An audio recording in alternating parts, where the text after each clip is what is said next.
Doctor صاحب یہ اکثر ہم اپنے اہل سنت دوستوں کے سامنے یا اہل حدیث دوستوں کے سامنے امام حسین کا ذکر کرتے ہیں، امام زین العابدین کا ذکر کرتے ہیں تو علیہ السلام کہتے ہیں، تو وہ ہمارے اوپر یہ اعتراض کرتے ہیں جی کہ آپ علیہ السلام کیوں کہتے ہیں، آپ رضی اللہ کہنا چاہیے، حالانکہ ذریت ابراہیم ہے۔ تو وہ حضرت ابو طالب کا جب نام آتا ہے تو کہتے ہیں جی ابو طالب اکیلا کے حضرت نہ کہیں، وہ کون سا کلمہ؟ بات تو اختلافی نظریہ میں یہ دیکھیں کہ اب صحیح بخاری سے بڑھ کر اہل سنت کی کوئی کتاب جی تو یہ شرع کی بات نہیں، متن جو ہے نا اس میں نکال کر دیکھ رہے ہیں حسن علیہ السلام، حسین علیہ السلام، علی علیہ السلام، علی زین العابدین علیہ السلام، فاطمہ علیہ السلام اندر لکھے ہیں بخاری کی، کیا ہے بات؟ اور اسی وجہ سے وہ ڈاکٹر تیجانی شیعہ ہو گیا، حالانکہ مالکی تھا، شیخ تھا، جہاز میں سفر کر رہا تھا، ایک سنی عالم ساتھ بیٹھا تھا، بات چل گئی تو سنی کہنے لگا یار ہم تمہیں کیسے مسلمان سمجھیں، تم تو علیہ السلام کہتے ہو، تو شیعہ عالم ہنس پڑا۔ اس نے کہا ہنسے کیوں؟ اس نے کہا میں ہنسا ہوں کہ تم اتنے بے خبر ہو کہ تمہیں اتنی اپنی کتابوں کا بھی نہیں پتا کہ بخاری میں کہ جب اہل بیت کا نام آتا علی علیہ السلام کا، علیہ السلام لکھے ہیں، علیہ السلام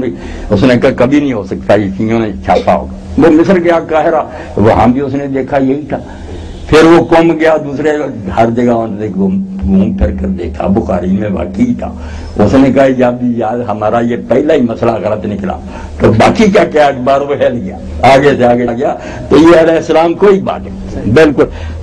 ہم نماز پڑھتے ہیں، آپ پڑھتے ہیں السلام علینا وعلی عباد اللہ الصالحین، سارے صالحین پر سلام کہتے ہیں،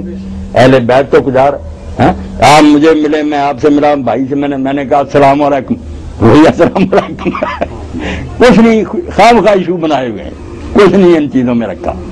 بات کو علم کی ہونی چاہیے۔ بہت سی باتیں آپ لوگوں نے بھی گھڑی ہوئی ہیں، صاف بات ہے، کرنا دونوں فریقوں کو یہ چاہیے۔ میں کہتا ہوں، میں اب مجھے ٹکٹ دے رہے تھے امام خوانی کے دن پر، کل بھی حیدر میرے پاس سے گیا، وہ ڈاکٹریٹ کر رہا، اور میں کہتا ہوں شیعہ سنی پہلے جو کتابیں ہیں نا کہ یہ تاریخ کی لکھی ہے فلاں نے، ان کو آگ لگائے، ان کی بجائے حدیث کی کتابیں نے، اور وہ بھی ویسے نہیں ماننی، ان کے ساتھ لکھنے والے نے، خواہ وہ کلینی ہے، توسی ہے، ابن باب ہے، وہ لکھتا کہ میں نے فلاں سے سنا، 5-6 نام ہے امام تک، سنیوں کی کتابوں میں بھی ہے، میں نے فلاں سے سنا، اس نے فلاں سے سنا، پھر صحابی، پھر رسول اللہ، وہ جو چین ہے نا راویوں کی، اس پر کتابیں ہیں، دفتر، یہ سچے ہیں یا جھوٹے ہیں، ایک دوسرے سے ملے ہیں، یعنی ان کا حافظہ کیسا تھا، ایماندار تھے یا بے ایمان، جب تک وہ دفتر نہ کھنگالے کسی عالم کو ممبر پر بیٹھ کر یہ کہنے کا حق نہیں کہ حدیث میں آیا۔